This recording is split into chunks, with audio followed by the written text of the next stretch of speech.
नमस्कार मित्रांनो, आज मी तुम्हाला एक आगळीवेगळी गोष्ट या चॅनलवर तुमचं सर्वांचं स्वागत आहे. कथेला जास्तीत जास्त लाईक करा, शेअर करा आणि चॅनलला सबस्क्राईब करा. चला तर मग आता कथेला सुरुवात करू. नमस्कार मित्रांनो, माझे नाव नेहा आणि मी सध्या शाळेत शिकते. जूनच्या पहिल्या महिन्यात माझ्या शाळेला सुट्ट्या होत्या. या सुट्ट्यांमध्येच लग्नाचा हंगाम होता आणि माझ्या एका नातेवाईकाचे लग्न ठरले होते. त्यामुळे आमच्या घरातील सर्वांना त्या लग्नाला जाणे आवश्यक होते. माझ्या घरातील सर्वजण जाण्यासाठी तयार होते, पण सर्वात मोठी अडचण होती ती म्हणजे घरी कोण राहणार आणि घराची काळजी कोण घेणार. कारण घर बंद करून लग्नाला गेल्यास घरात चोरी होण्याची भीती होती. त्यामुळे सर्वांचे एकत्र जाणे शक्य नव्हते. सर्वांनी मिळून निर्णय घेतला की मी घरीच राहील. मलाही लग्नाला जायचे होते, पण घरी कोण राहणार हाच विचार करून मी घरीच थांबते. पण बाबा मला एकटीला सोडून कसे राहू शकत होते. जर कोणी चोर आला तर मी एकटी मुलगी काय करू शकेल. बाबांनी हे सर्व विचार केला आणि मग त्यांनी त्यांच्या सर्वात खास मित्राला फोन केला. बाबा म्हणाले, रमेश, एक काम आहे. 2-4 दिवसासाठी आम्ही एका लग्नाला जात आहोत. घरी माझी मुलगी नेहा एकटी आहे. तिला एकट्याला सोडून जाणे योग्य नाही. तुला काही अडचण नसेल तर तू काही दिवस माझ्या मुलीसोबत राहू शकशील का. रमेश काका म्हणाले, या अडचणीची काय गोष्ट आहे. ज्याप्रमाणे मी इथून माझ्या नोकरीसाठी जातो तसेच तिथून जाईन. मी फक्त रात्रीचं घरी येतो, त्यामुळे रात्री मी तुझ्या घरी झोपेन. काका रात्री आमच्या घरी झोपण्यासाठी तयार झाले. बाबांना म्हणाले, तुम्ही काळजी करू नका, मी आहे ना, मग कसलीच अडचण येणार नाही. काकांचे लग्न होऊन 2 वर्षे झाले होते. बाबा आणि आई स्नान करून संध्याकाळी लग्नाला निघून गेले. त्यानंतर संध्याकाळी जेव्हा रमेश काका येत होते तेव्हा त्यांनी मला फोन केला आणि विचारले, जेवणात काय खाणार आहेस. मी म्हणाले, काका थोडी अंड्याची भाजी घेऊन या, कारण मला अंड्याची भाजी खूप आवडते. मी पोळी आणि भात बनवला होता. संध्याकाळी जेव्हा काका आले तेव्हा त्यांनी सोबत अंड्याची भाजी आणि 4-5 अंडी आणली होती. काका तिथून आल्यावर खूप दमले होते आणि म्हणाले, नेहा तू जेवण लाव, मी हातपाय धुवून येतो. याआधी काका आमच्या घरी आले होते, त्यामुळे आम्ही थोडे मैत्रीपूर्ण होतो. काका आणि माझे नाते खूप चांगले होते. ते अधूनमधून येत असल्याने मी त्यांना काका म्हणत असे. काका हातपाय धुवून परत आले. त्यांच्या चेहऱ्यावर थकवा असला तरी डोळ्यात एक वेगळीच चमक होती. मी शांतपणे पोळी तोडत होते. अचानक काकांनी माझ्याकडे पाहिले. त्यांच्या डोळ्यात एक नवओलाची कोवळीक होती. नेहा, ते म्हणाले, तू आता आधीपेक्षाही जास्त सुंदर दिसायला लागली आहेस. मी लाजत असले. काय सांगता काका, मी हलकेच उत्तर दिले. काकांनी पोळीत चटणी लावली, पण त्यांचे लक्ष माझ्याकडेच होते. खरं आहे, तुझ्या चेहऱ्यावर एक वेगळीच शांतता आणि प्रसन्नता येते. तुझ्यात ती स्पष्ट दिसते. त्यांनी एक घास खाल्ला आणि दूर कुठेतरी हरवल्यासारखे पाहू लागले. तुला पाहून मला माझ्या कॉलेजच्या दिवसांची आठवण आली. कशाची काका, मी विचारले. जेव्हा माझी गर्लफ्रेंड होती, ते म्हणाले आणि त्यांच्या ओठावर एक स्मित हास्य खेळले. मी एकदा त्यांच्याकडे पाहिले, पण ती काही न बोलता जेवण वाढत राहिले. तीही माझ्यासाठी सारखी सुंदर होती. काका पुढे म्हणाले, तुझे डोळे तुझ्या डोळ्यांसारखेच खोल, उघडे आणि त्यात एक निरागस चमक. ती जेव्हा असायची तेव्हा डोळ्यांना पाण्याचे लहानसे चटकन टिपकल्यासारखे व्हायचे. मी जरा गंभीर झाले. काका सहसा अशा गोष्टी सांगत नाहीत. जेवणाच्या वेळी तर अजिबात नाही. माझ्या वर्गातील सर्व मुलं तिच्यावर मारायची.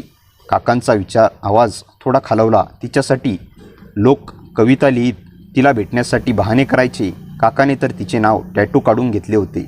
पण मी हळूच विचारले, पण ती माझ्यावर फिदा होती, ते म्हणाले आणि थोडे थांबले. मला आजही वाटतंय, आयुष्यात अशी माणसं फार थोडी भेटतात, ज्यांच्यासाठी तू सर्वसामान्य असूनही त्यांना तू विशेष वाटतीस. काकांनी पुन्हा माझ्याकडे पाहिले. तुला पाहून वाटतंय तुझ्या नवऱ्याचीही अशीच अवस्था होईल. तुझ्या डोळ्यात ती चमक आहे. जेवणाचे सर्व आटोपले होते, पण काका असले. आठवणी माझी जुन्या साडीच्या झिरळ्या मिळल्यासारख्या असतात. काही फिक्या पडतात, काही आजही चमकतात. त्यांनी माझ्याकडे पाहून डोळे मिटले. तू अशी सुंदर राहा आणि हो, आपल्यासारखी माणसे आयुष्यात ठेव. नेहमी जेवण झाल्यावर आम्ही दोघे उठलो, पण काकांचा चेहरा, त्यांचे दुरावलेले डोळे आणि तुझ्यासारखेच डोळे हे वाक्य माझ्या मनात घर करून राहिले. दुसऱ्या दिवशी सकाळी मला करमत नव्हते. एकटीच घरी असल्यामुळे मी बोर होत होते. मी काकांना फोन केला आणि म्हणाले, काका आज जरा लवकर घरी या. त्यांनी ठीक आहे म्हणून फोन ठेवला आणि दुपारी 2 वाजता येईन असे सांगितले. मी त्यांची वाट पाहू लागले. दुपारी 2-2:30च्या दरम्यान ते घरी आले. घरी आल्यानंतर ते म्हणाले, अगं अंजली, का बोलावलं आज लवकर. मी म्हणाले, काका आज मला घरी खूप बोर होत आहे. तरी आपण सिनेमा बघायला जाऊया. मला सिनेमा बघायची खूप इच्छा आहे. तर काका म्हणाले, ठीक आहे, चल तयार हो, आपण दोघेजण सिनेमा बघायला जाऊ. मी लगेच तयार होण्यासाठी बाथरूममध्ये गेली. गरमीमुळे माझ्या अंगाला खूप घाम आला होता आणि माझे सर्व कपडे घामाने भिजले होते. त्यामुळे मला वाटत होते की लगेच आंघोळ करून घ्यावी. मी आंघोळ करायला लागले, पण बाथरूममध्ये येऊन बराच वेळ झाला. त्यामुळे काका मला बघण्यासाठी बाथरूमकडे आले आणि त्यांनी दरवाजा ढकलला. मी लगेच आवाज दिला, काका जरा थांबा. ते म्हणाले, सॉरी, मला माहीत नव्हते की तू आंघोळ करत आहेस. नंतर ते बाहेर गेले आणि मी काही वेळाने तयार होऊन बाहेर आले. मी त्यांना म्हणाले, चला मी तयार आहे. मग आम्ही दोघे सिनेमा बघायला निघालो. काकांनी त्यांची बाईक काढली आणि मी मागे बसले. बाईक सुरू करताच वाऱ्याची झुळूक आली आणि काकांच्या सडाचा कडा माझ्या हाताला टेकला. काकांच्या पाठीशी मी हळूच धरले, पण बाईकच्या वेगाने माझे हात आपोआप त्यांच्या कमरेभोवती घट्ट होत गेले. एका वळणावर काकांनी माझा हात हळूच दाबला आणि म्हणाले, घट्ट धर, गडबड होईल. त्या स्पर्शाने माझ्या अंगात हलकेच विजेचे झटके गेल्यासारखे झाले. रस्त्याने जाताना लोकांकडे पाहिले तर अनेक जण आमच्याकडे पाहत होते. कदाचित त्यांना वाटत होते की आम्ही एक प्रेमी जोडपे आहोत. आम्ही सिनेमागृहात पोचलो. मी लगेच तिकीट काढली. मी जाणून बुजून अंधाराच्या मागच्या रांगेत जागा घेतल्या. आत गेल्यावर सिनेमा सुरू झाला. तो एक रोमॅन्टिक सिनेमा होता. सुरुवातीला सगळं ठीक होतं, पण हळूहळू पडद्यावर प्रेमाचे दाखवणे येऊ लागले. नायक नायिका एकमेकांना डोळ्यांनीच बोलत होते, हातात हात गुंफत होते, हळूच ओठ लागत होते. माझ्या शेजारी काका बसले होते. त्यांचा हात माझ्या हाताला स्पर्श करत होता. रोमॅन्टिक दृश्यात अचानक काकांनी हात बाजूला केला ना, तर त्यांची बोटे माझ्या बोटांनी अडकली. मी थरका बुडाली, पण हात मागे घेतला नाही. काकांनी हात मागे घेतला नाही. उलट त्यांनी हळूच माझा हात दाबला. अंधारात मी काकांच्या डोळ्याकडे पाहिले. तेही मला पाहत होते. पडद्यावर अजूनही रोमांच चालू आला होता, पण मला ते दिसेनासे झाले. माझं सगळं लक्ष काकांच्या त्या हालचालीच्या स्पर्शाकडे गेले. बाजूच्या सीटवर एक जोडपे बसले होते. ते एकमेकांच्या अगदी मिसळून गेले होते. ती नायकांच्या खांद्यावर डोके ठेवून तो तिच्या कानाशी कुजबुजत होता. त्यांची दृश्य पाहून माझ्याही भावना जागृत होऊ लागल्या. माझा श्वास जरा वेगाने झाला. माझ्या छातीतील धडधड वाढली. मी स्वतःला सावरत होते, पण काकांची उबदार बोटं, त्यांच्या हातातील गार ठराव आणि अंधारात त्यांचा चेहरा इतका जवळ होता की मला त्यांचा श्वास जाणवत होता. एका दृश्यात नायिकाची कुशीत डोके ठेवले तेव्हा काकांनी हळूच खांदा माझ्या दिशेने हलवला. माझे डोके त्यांच्या खांद्यावर जाऊन टेकले. मी विरोध केला नाही. त्या क्षणी जगात फक्त आम्ही दोघेच होतो. अंधार, स्पर्श, वास आणि अनेकही ओठ. सिनेमा संपला, पण मी तो बघितलाच नाही. उजेड पडला तेव्हा आमचे हात हळूच वेगळे झाले, पण डोळे भेटले. त्या भेटीत एक वचन होतं. बाहेर आलो तेव्हा काकांनी बाईक काढली आणि मी पुन्हा मागे बसले, पण यावेळी मी त्यांना पूर्णपणे मिठी मारली. मागे दोन्ही हात त्यांच्या कमरेभोवती घट्ट गुंडाळले.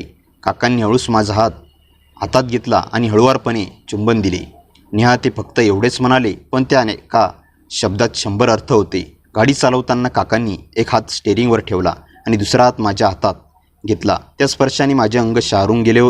घरी आल्यावर मी खोलीत गेले. अंगावरचे कपडे बदलले, पण काकांचा तो चेहरा, तो स्पर्श, त्या बोटांची आणि सिनेमातील त्या अंधारा घुसमटत डोळ्यांपुढे जात नव्हती. संध्याकाळी जेवताना आम्ही एकमेकांकडे पाहिले, न बोलता असलो. नंतर आम्ही झोपण्यासाठी निघून गेलो. सकाळी लवकर उठून मी आंघोळ करून काकांसाठी आणि माझ्यासाठी नाश्ता बनवायला लागलो. त्यानंतर काका माझ्याकडे आले आणि मला गप्पा मारू लागले. काकांचे बोलणे ऐकून मी हसू लागले आणि म्हणाले, काका तुम्ही तर आता सुद्धा खूप हँडसम आहात. तुमची आतासुद्धा गर्लफ्रेंड आहे का? काका म्हणाले, नाही ग, माझं लग्न झाल्यापासून मी तर एका बायकोला सांभाळू शकत नाही. असे म्हणून ते हसू लागले. मी सुद्धा हसू लागलो. मी म्हणाले, काका दूध प्याल का? काका माझ्याकडे पाहून हसले आणि म्हणाले, हो, जर असेल तर आण. मी किचनमध्ये जाऊन दूध आणले. काकांनी दूध प्यायले आणि मस्करी करू लागले. दूध किती गोड आहे. मी म्हणाले, काका तुम्ही तर रोज दूध पित असाल. काकांनी माझे बोलणे समजले आणि ते हसू लागले. रात्री 2 वाजेपर्यंत आम्ही इकडच्या तिकडच्या गप्पा मारत राहिलो. काका इतके छान होते की गप्पा मारताना वेळ कसा गेला कळालाच नाही. त्यानंतर मी माझ्या खोलीत झोपायला गेले आणि काका त्यांच्या खोलीत झोपले. सकाळी मी लवकर उठून काकांसाठी नाश्ता बनवायला लागले, पण काका अजून उठले नव्हते. मी हाका मारायला लागले, काका उठा, तुम्हाला उशीर होतोय. पण रात्री उशिरा झोपल्यामुळे काका गाढ झोपेत होते. मी त्यांच्या खोलीत गेले आणि त्यांना उठवायला लागले. त्यांच्यावरील चादर ओढली. तेव्हा अचानक माझी नजर अशा ठिकाणी गेली. मी लाजले. तेवढ्यात काकांचे डोळे उघडले आणि ते म्हणाले, अरे नेहा. मी म्हणाले, काका उठा, तुम्हाला उशीर होईल. काकांनी फोन पाहिला आणि म्हणाले, अरे बापरे, आज तर खूप उशीर झाला. मी म्हणाले, तुम्ही लवकर आंघोळ करा, नाश्ता तयार आहे. काकांनी नाश्ता केला आणि ऑफिसला निघून गेले. दुपारीपर्यंत मी अभ्यास केला. संध्याकाळी 6 वाजता झोप लागली. थोड्या वेळाने उठले तेव्हा काकांच्या येण्याची वेळ झाली होती. झोपेत मी पूर्णपणे घामाने भिजले होते, म्हणून आंघोळ करून लाल रंगाची सुंदर शॉर्ट ड्रेस घातली, जी माझ्या शरीराला पूर्णपणे फिट होती. थोडासा मेकअप केला तोपर्यंत काका आले. मी खोलीतून बाहेर येताच काका मला पाहतच राहिले आणि म्हणाले, अरे वा नेहा, आज तर तू कमालीची दिसत आहेस. मी लक्षात घेतले की काका मला वेगळ्याच नजरेने पाहत होते. माझी नजर पुन्हा त्यांच्यावर गेली. मला खूप छान वाटत होते, पण तरीही मी शांत राहिले. काका म्हणाले, नेहा, मी फ्रेश होऊन येतो, तू जेवण लाव. मी म्हणाले, ठीक आहे, पण मी अजून जेवण बनवले नाही. काका म्हणाले, ठीक आहे, तू जेवण बनव, तोपर्यंत मी आराम करतो. मी किचनमध्ये गेले. तिथून काका जिथे बसले होते तिथूनच किचन स्पष्ट दिसत होते. मी वारंवार मागे वळून पाहिले तर काकांच्या नजरा माझ्यावर टिकून होत्या. मी जेवण बनवत असताना लाईट गेली. उष्णतेमुळे मी पूर्णपणे घामाने भिजले होते. मला अंधाराची खूप भीती वाटते, म्हणून मी काकांना हात मारत भिंती पकडून हळूहळू त्यांच्याकडे जाऊ लागले. काका पुढे आले. अंधारात माझ्या काकांच्या हाताला लागला. काका म्हणाले, नेहा, तू इथे आलीस आणि मला बेडवर बसायला सांगितले. काकांनी मोबाईलची टॉर्च चालू केली. मग आम्ही सोबत किचनमध्ये गेलो. काकांनी जेवण बनवायला मदत केली. थोड्याच वेळात लाईट आली. जेवण तयार झाल्यावर मी अंघोळ करायला गेली. अंघोळ करून मी एक शॉर्ट फ्रॉक घातली, जी काकांना माझ्या वाढदिवसाला भेट दिली होती. तो ड्रेस घालून आल्यावर काकांचे डोळे उघडे राहिले. ते म्हणाली, हीच ती ड्रेस आहे ना जी मी तुला दिली होती. तू या ड्रेसमध्ये खूपच सुंदर दिसत आहेस. तुझ्याकडे नजर हटवावीशी वाटत नाही. मी लाजून मान खाली घातली. जेवण झाल्यावर आम्ही काकांच्या खोलीत गप्पा मारत होतो. अचानक काका म्हणाले, नेहा, तुझ्या खांद्यावर झुरळ आहे. मी घाबरून धावत जाऊन काकांच्या गळ्याला मिठी मारली. काका हसू लागले आणि म्हणाले, अरे पगली, मी तर मस्करी करत होतो. मी म्हणाले, अशी मस्करी पुन्हा कधी करू नका. मला झुरळाची खूप भीती वाटते. तेव्हा मी अजूनही काकांच्या गळ्याला मिठी मारून होते. काकांनी मला आपल्या भाऊपाशात घेतले. मी थोडी लाजून दूर झाले आणि सॉरी म्हणाले. काका म्हणाले, अरे काही हरकत नाही, आपण तर मित्र आहोत ना. असंही मी तुला माझी छोटी बहीण मानतो. रात्री पुन्हा वीज गेली. काका म्हणाले, चल यापेक्षा छतावर झोपायला जाऊया. आम्ही छतावर गेलो. तेथे खूप उष्णता होती. मी म्हणाले, इथे गरमी खूप वाटते. काका म्हणाले, तुला वाईट वाटणार नसेल तर एक गोष्ट सांगू. तू काही हलकीशी नाईट घाल. मला हेच योग्य वाटते. पण संकोच वाटत होता की मी खाली जाऊन आंघोळ करून एक नाईटी घातली. वर आल्यावर काका म्हणाले, आज तुला पाहून माझ्या मनात काहीतरी होत आहे. नेहा, तुलाही असेच वाटते का? मी म्हणाले, काका मला समजले नाही. तुम्ही काय म्हणत आहात? काका म्हणाले, आज जेव्हा तुझी काकू अशा प्रकारची नाईटी घालून येते तेव्हा मी स्वतःवर नियंत्रण ठेवू शकत नाही. आज तुला पाहून अशा कपड्यांमध्ये मला मोह आवडता येत नाही. मी माझी नजर खाली केली. काकांनी मला जवळ बसायचा इशारा केला. ते विचारू लागले, शाळेत तुझा कोणी बॉयफ्रेंड आहे का? मी म्हणाले, नाही. मग शेजारी पाजारी नाही का? काका, अभ्यासातून वेळच कुठे मिळतो. काका म्हणाले, नेहा, आता तू तरुण झाली आहेस. या वयात तुझी कोणी बॉयफ्रेंड नाही. तू कोणत्या जगात जगतीस? मी शांत राहिले. मग काकांनी माझे हात हातात घेतला आणि विचारले, कधी तुझ्या मनात येत नाही का कोणत्या पुरुषासोबत वेळ घालवावा? मी म्हणाले, आतापर्यंत कोणी भेटलाच नाही. काका म्हणाले, बरं मग हे सांग, मी तुला कसा वाटतो? मी म्हणाले, तुम्ही तर हँडसम आहात. बरं माझ्यासोबत बोलणे तुला कसे वाटते? खूप छान वाटते. हे ऐकून काकांच्या चेहऱ्यावर शरारती हसू आले आणि त्यांनी मला आपल्या भाऊपाशात घेतले. माझं मन आतून मोहरले होते. मी स्वतःवर नियंत्रण ठेवू शकत नव्हती. मी कोणताही विरोध केला नाही. काकांच्या भाऊपाशात मी स्वतःला सुरक्षित वाटत होते. मग काका म्हणाले, अंजली, मी तुझ्यासोबत थोडा वेळ घालवू शकतो का? जर तू मान्य करशील तरच सर्व काही ठीक राहील. जर तुझी इच्छा नसेल तर कोणताही हरकत नाही. मी फक्त एवढेच चाहतो की तुझ्या तारुण्यापणाचे ते दिवस जगावेसे जे आजकालच्या प्रत्येक मुलीला हवेसे वाटतात. मी लाजत काकांना म्हणाले, काका, तुम्हाला जशी वाटेल तशी. हे ऐकताच काकाने मला ती खुशी द्यायला सुरुवात केली. पण मला खूप भीती वाटत होती, कारण मला या गोष्टीची सवय नव्हती. ही माझी पहिलीच वेळ होती आणि काकांचे तर लग्न झाले होते. त्यांना या गोष्टीचे अनुभव आहे. आणि काका शरीराने दृष्टपुष्ट होते. त्यांची उंची साधारण 7 फूट असेल. मी खूप विचार करत होते. तेव्हा काका म्हणाले, अंजली काय विचार करत आहेस? तेव्हा मी काकांना विचाराबद्दल सांगितले. तेव्हा काका हसत म्हणाले, अंजली तुला काहीच त्रास होणार नाही, सर्व काही तुझ्या संमतीने होईल. मग मी हो म्हणून मान हलवली. ज्यांची मी बऱ्याच काळापासून वाट पाहत होती. काकांची साथ मला खूप आवडत होती. मग काकाने वेळ न घालवता लगेच माझ्या ओठांवर ओठ टेकवले. मी शारले. माझे श्वास वेगाने वाढायला लागले. तो लगेच माझ्या ओठावर ताबा घेतला. मी डोळे बंद केले. आता मी सुद्धा काकांना प्रतिसाद देऊ लागले. मला खूप दिवसांपासून हे सर्व काही मिळत होते म्हणून मी अधिकच शारले गेले होते. माझ्या मानेवर किस करायला लागला. एक हाताने माझी सुंदर स्पर्श करू लागला. मी प्रभावित होऊन चुळबुळ करायला लागले. हा खेळ 10 मिनिटं चालला. मी आता खूप रंगात आले होते. मी भावनिक होण्यास सुरुवात झाली. तो मला किस करत करत माझे केस हाताने मोकळे केले.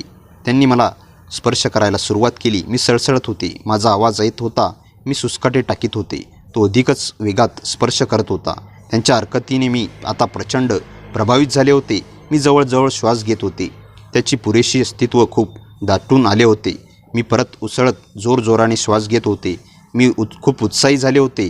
मी पण फुल रंगात आले होते. आम्हाला त्या नात्याचा काहीही भान राहिला नव्हता, कारण मला पण एक अप्रतिम सुख मिळत होते. माझ्या चेहऱ्यावरचे भाव आनंदाने बदलले होते. माझ्या चेहऱ्यावरचे घामाचे दवबिंदू साठू लागले होते, पण तो सारखा हालच करत होता आणि त्या स्वर्गीय सापेक्षाचा आनंद घेत होता. मी नुसती मादक सुस्काटे टाकून त्या सुगत क्षणाचा आनंद घेत होते. माझा चेहरा आनंदाने उजळून निघाला होता. त्याचे ते व्यक्तिमत्व माझ्या सुंदर जीवनात अनुभव या क्षणाचा पुरेपूर आनंद घेत होती. मी माझे डोळे मिटून बोलू लागले, अरे काय सुख देतोस रे काका. मग तो अधिक आनंद घेत होता. शेवटी मी त्या उत्कृष्ट सुंदर क्षणापर्यंत येऊन पोचले. चेहऱ्यावरचे एक प्रकारचे समाधान पसरले होते. मी खूप आनंदित झाले होते. हळूहळू आनंदाने माझी पकड अधिक मजबूत होत होती आणि मी शांत झाले. माझ्या चेहऱ्यावर अनामिक सुख आणि आनंद दिसत होता. मी शांत होऊन स्मित हास्य करत होते. त्यांच्या केसावरून प्रेमाने हात फिरवत म्हणाले, खरंच काका, आज मला तू जीवनातील अप्रतिम सुख दिला आहेस. असं सुख आणि समाधान मला कधीच मिळालं नाही. तेव्हा काका आनंदाने खुश होत म्हणाले, तुझ्यासारखी सुंदर मुलगी आजभर मलाही आता कसलीच फिकीर नाही. आज मला माझ्या भावना मोकळ्या करून खूप आनंद झाला. खरंच तुझ्यासारखी मुलगी मिळणं खूप भाग्याचं लागतं. खरंच अंजली, मी खूप भाग्यवान आहे की मला तुझ्यासारखी मुलगी मिळाली. मग थोड्या वेळाने काका मला त्यांच्या कॉलेजच्या गोष्टी सांगत राहिले आणि मग त्या रात्री आम्ही गप्पा मारत झोपी गेलो. दुसऱ्या दिवशी सकाळी जेव्हा मी उठले तेव्हा मी लाजेने काकांशी नजर मिळवू शकत नव्हते. काका म्हणाले, अंजली, कोणताही दबाव नाही. आपल्याला दोघांचे जे काही झाले ते आपल्या संमतीने झाले आहे. जर तुला पुढे काही माझ्यासोबत वेळ घालवायचा असेल तर तू मला बोलू शकतेस किंवा सांगू शकतेस.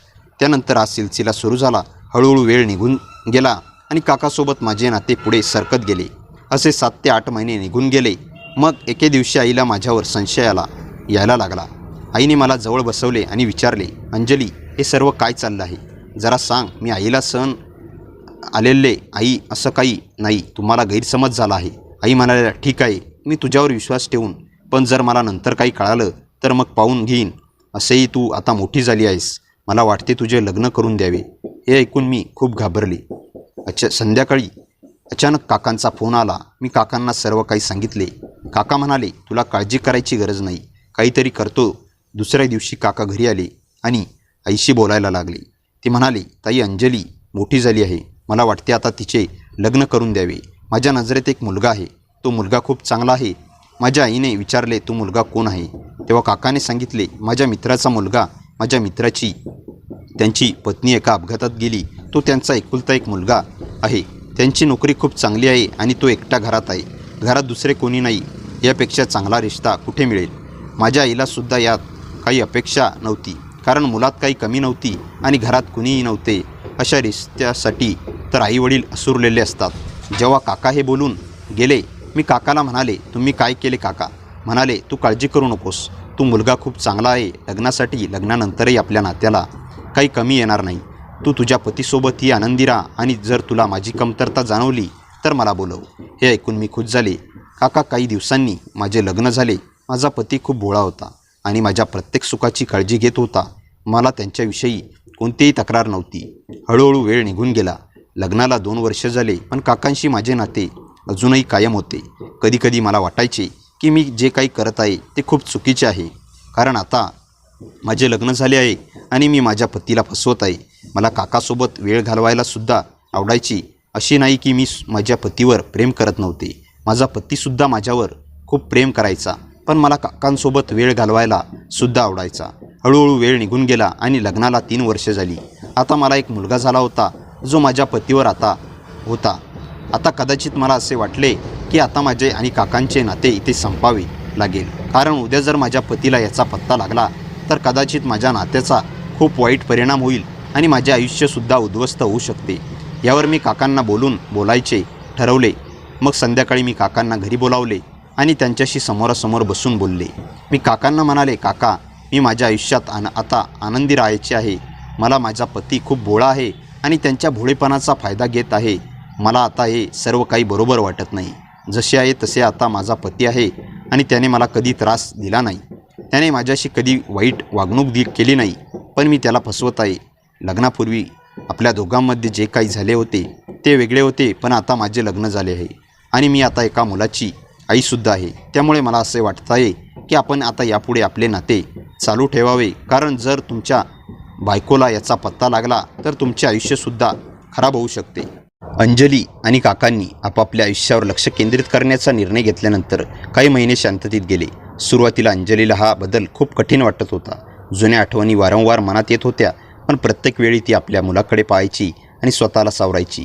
एके दिवशी तिचा मुलगा अचानक आजारी पडला. काही दिवस रुग्णालयात धावपळ झाली. त्या काळात तिचा नवरा दिवसरात्र तिच्या आणि मुलाच्या पाठीशी उभा राहिला. त्यांची काळजी, प्रेम आणि जबाबदारी पाहून अंजलीच्या मनात त्यांच्याबद्दलचा आदर आणखी वाढला. त्या प्रसंगानंतर तिला जाणवले की खरे नाते केवळ भावना किंवा आकर्षणावर टिकत नाही, ते विश्वास, जबाबदारी आणि एकमेकांसाठी उभे राहण्यावर टिकते. दरम्यान काकांच्या आयुष्यात बदल होत गेले. त्यांच्या पत्नीने एक छोटासा व्यवसाय सुरू केला आणि काकांनी तिला पूर्ण पाठिंबा दिला. हळूहळू त्यांच्या संसारातही आनंद परत येऊ लागला. काही वर्षांनी अंजलीचा मुलगा शाळेत जाऊ लागला. एका शाळेच्या कार्यक्रमात तो मंचावर उभा राहून बक्षीस घेत होता. ते पाहताना अंजलीच्या डोळ्यात आनंदाश्रू आले. तिला वाटले, मी योग्य वेळी योग्य निर्णय घेतला. त्या दिवशी घरी परतल्यावर तिने आपल्या नवऱ्याचा धन्यवाद दिला. तो हसला आणि म्हणाला, आपण दोघे एकमेकांसोबत आहोत, हेच सर्वात मोठे भाग्य आहे. अंजलीने खिडकीबाहेर पाहिले. सूर्य मावळत होता, पण तिच्या आयुष्यात नव्या पहाटेची सुरुवात झाली होती. तिच्या मनात आता पश्चाताप नव्हता, तर शिकवण होती. काही निर्णय कठीण असतात, पण तेच पुढील आयुष्य अधिक सुंदर बनवतात. अंजलीला वाटत होते की आता तिचे आयुष्य पूर्णपणे मार्गावर आले आहे. नवरा, मुलगा आणि सुखी संसार यामध्ये ती रमून गेली होती, पण नियतीने तिच्यासाठी अजून एक मोठे रहस्य जपून ठेवले होते. एके दिवशी घराची साफसफाई करताना तिला जुन्या कागदपत्रांची एक फाईल सापडली. ती फाईल तिच्या वडिलांच्या कपाटात अनेक वर्षापासून बंद होती. उत्सुकतेपोटी तिने ती उघडली आणि त्यामधील काही कागद पाहताच तिच्या पायाखालची जमीन सरकली. त्या कागदामध्ये तिच्या जन्माशी संबंधित काही माहिती होती जी तिने कधीच ऐकली नव्हती. तिने लगेच आईला विचारले, पण आईचा चेहरा फिकट पडला. आई काही वेळ शांत बसली आणि त्यानंतर, काही सत्य अशीच असतात की ती उशिरा कळली तरी लगेच चांगली असते. अंजलीने आग्रह धरला. शेवटी आईने सांगितले की तिच्या जन्माच्या काळात कुटुंबावर मोठे संकट आले होते आणि काही निर्णय घाईघाईत घ्यावे लागले होते. मात्र आईने पूर्ण सत्य सांगण्यास नकार दिला. त्या रात्री अंजलीला झोप लागली नाही. दुसऱ्या दिवशी ती आपल्या वडिलांच्या जुन्या मित्राला भेटायला गेली. त्या वृद्ध व्यक्तीने तिचे बोलणे शांतपणे ऐकले आणि मग एक जुना फोटो तिच्या हातात दिला. फोटोमध्ये तिचे वडील, आई आणि आणखी एक अनोळखी व्यक्ती उभी होती. फोटोच्या मागे एक तारीख आणि 2 शब्द लिहिले होते, वचन कायम. आता अंजलीचा गोंधळ आणखी वाढला. त्या अनोळखी व्यक्तीचा शोध घेण्यासाठी तिने तपास सुरू केला. अनेक दिवसांच्या प्रयत्नानंतर तिला समजले की तो व्यक्ती अनेक वर्षापूर्वी गाव सोडून गेला होता, पण त्याच्या मुलाने अजूनही जुन्या घरात राहणे सुरू ठेवले होते. अंजली त्याला भेटली. सुरुवातीला तो काही बोलायला तयार नव्हता, पण जेव्हा तिने फोटो दाखवला तेव्हा त्याच्या चेहऱ्यावरचे भाव बदलले. तो म्हणाला, हे रहस्य जर उघड झाले तर अनेक आयुष्य बदलतील. अंजलीने ठामपणे उत्तर दिले, मला सत्य हवे आहे, कितीही कठीण असले तरी. काही दिवसांनी त्या व्यक्तीने तिला एक पत्र दिले.